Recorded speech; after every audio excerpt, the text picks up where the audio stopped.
നമസ്കാരം. ഇൻഫർമേഷൻ മീഡിയയുടെ പുതിയൊരു വീഡിയോസിലേക്ക് എല്ലാ കൂട്ടുകാർക്കും ഒരിക്കൽ കൂടി സ്വാഗതം. കഴിഞ്ഞ നിയമസഭാ ഇലക്ഷനിൽ UDF സർക്കാരിൻ്റെ ഒരു വാഗ്ദാനമായിരുന്നു KSRTC ബസ്സുകളിൽ സ്ത്രീകൾക്ക് സൗജന്യ യാത്ര. UDF സർക്കാർ അധികാരത്തിലെത്തിക്കഴിഞ്ഞാൽ നമുക്ക് KSRTCയിൽ സൗജന്യ യാത്ര ലഭിക്കുമോ? അത് നമ്മൾ എന്തെങ്കിലും തരത്തിലുള്ള അപേക്ഷയോ മറ്റോ നൽകേണ്ടി വരുമോ? എങ്ങനെയാണ് ഈ സൗജന്യമെല്ലാം നടപ്പിലാക്കുക എന്നതിനെക്കുറിച്ചുമെല്ലാം വളരെ വിശദമായി നോക്കാം. അതിനു മുന്നോടിയായി ഇൻഫർമേഷൻ മീഡിയയുടെ വീഡിയോസ് നിങ്ങൾ ആദ്യമായിട്ടാണ് കാണുന്നതെങ്കിൽ ചാനൽ സബ്സ്ക്രൈബ് ചെയ്യാൻ മറക്കരുത്. നമ്മുടെ ഈ ചാനലിൽ ഒരു തരത്തിലുള്ള മതപരമായ കാര്യങ്ങൾ, രാഷ്ട്രീയപരമായ കാര്യങ്ങളൊന്നും വരുന്നതല്ല. ഗവൺമെൻറ്റിൽ നിന്ന് ലഭിക്കുന്ന സേവനങ്ങൾ, ആനുകൂല്യങ്ങൾ, അറിയിപ്പുകൾ എന്നിവയെക്കുറിച്ച് മാത്രമായിരിക്കും വീഡിയോസുകൾ വരുന്നത്.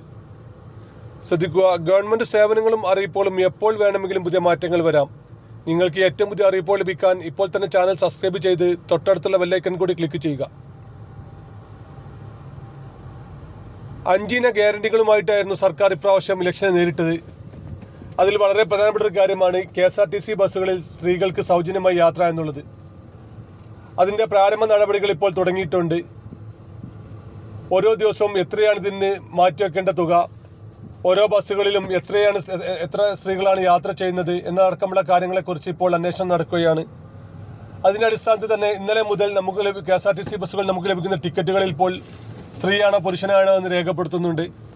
അത് വെച്ച് ഓരോ ദിവസവും ഓരോ ബസ്സുകളിലും എത്ര രൂപയാണ് അതിന് ചാർജ് വരേണ്ടത്, എത്രയാണ് സ്ത്രീകൾ യാത്ര ചെയ്യുന്നത്, ഓരോ ദിവസവും എത്ര എമൗണ്ട് ഇതിനു വേണ്ടി മാറ്റിവെക്കേണ്ടി വരുമെന്ന് എന്ന കാര്യങ്ങളെല്ലാം സർക്കാരിന് അറിയാൻ സാധിക്കും. ഈ ഒരു മാസം 25 തീയതി മുമ്പ് തന്നെ നമ്മുടെ മുഖ്യമന്ത്രിയായി ആരെങ്കിലും ഒരാൾ സ്ഥാനമേൽക്കും. അതിനുശേഷം നടത്തുന്ന മന്ത്രിസഭാ യോഗത്തിലായിരിക്കും ഇതിൻ്റെ ഔദ്യോഗികമായ അറിയിപ്പുകൾ ഉണ്ടായിരിക്കുക. സ്ത്രീകൾക്ക് സൗജന്യമായി തന്നെയായിരിക്കും KSRTCയിൽ യാത്ര ചെയ്യാൻ സാധിക്കുക എന്നാണ് ഇപ്പോൾ അറിയാൻ സാധിക്കുന്നത്. അത് നമ്മൾ പ്രത്യേക അപേക്ഷയോ മറ്റോ നൽകേണ്ട ആവശ്യം വരികയില്ലെന്നാണ് ഇപ്പോൾ അറിയുന്നത്. ഒരുപക്ഷെ ചിലപ്പോൾ നമുക്ക് ആവശ്യമുള്ള ആളുകൾക്ക് അപേക്ഷ കഴിഞ്ഞ് ലഭിക്കുന്ന രൂപത്തിലും ചിലപ്പോൾ അതിൻ്റെ അപ്ഡേഷൻ വന്നേക്കാം. നമുക്കറിയാം, റേഷൻ സാധനങ്ങൾ നമുക്ക് ആവശ്യമില്ലെങ്കിൽ 6 മാസത്തേക്ക് നമുക്ക് ആവശ്യമില്ല എന്ന് എഴുതി കൊടുക്കാം. അതുപോലെ തന്നെ ഗ്യാസിൻ്റെ സബ്സിഡി തുക ആവശ്യമില്ലെങ്കിൽ സബ്സിഡി തുക ആവശ്യമില്ല എന്ന് നമുക്ക് എഴുതി കൊടുക്കാം. അങ്ങനെ പല കാര്യങ്ങൾക്കും സർക്കാരിന് ഇങ്ങനെയുള്ള അപ്ഡേഷൻ വരാറുണ്ട്. അപ്പോൾ ഏത് അപ്ഡേഷനിലായിരിക്കും സാധനങ്ങൾ ലഭിക്കുക, അല്ലെങ്കിൽ അതിന് എന്തെങ്കിലും തരത്തിലുള്ള കാര്യങ്ങൾ ചെയ്യേണ്ടി വരുമോ എന്നതിനെക്കുറിച്ചുമെല്ലാം നമുക്ക് അടുത്ത മന്ത്രിസഭാ യോഗത്തിന് ശേഷം മാത്രമാകും നമുക്ക് അറിയാൻ സാധിക്കുക. അതുപോലെ തന്നെ പുതിയ മന്ത്രിസഭ അധികാരത്തിൽ വന്നു കഴിഞ്ഞാൽ പാവപ്പെട്ട ആളുകൾക്ക് വർഷം 25 ലക്ഷം രൂപയുടെ ഇൻഷുറൻസ് പരിരക്ഷ ലഭിക്കുന്ന അടക്കമുള്ള കാര്യങ്ങൾക്കും തീരുമാനമുണ്ടാകുമെന്നാണ് ഇപ്പോൾ അറിയാൻ സാധിക്കുന്നത്.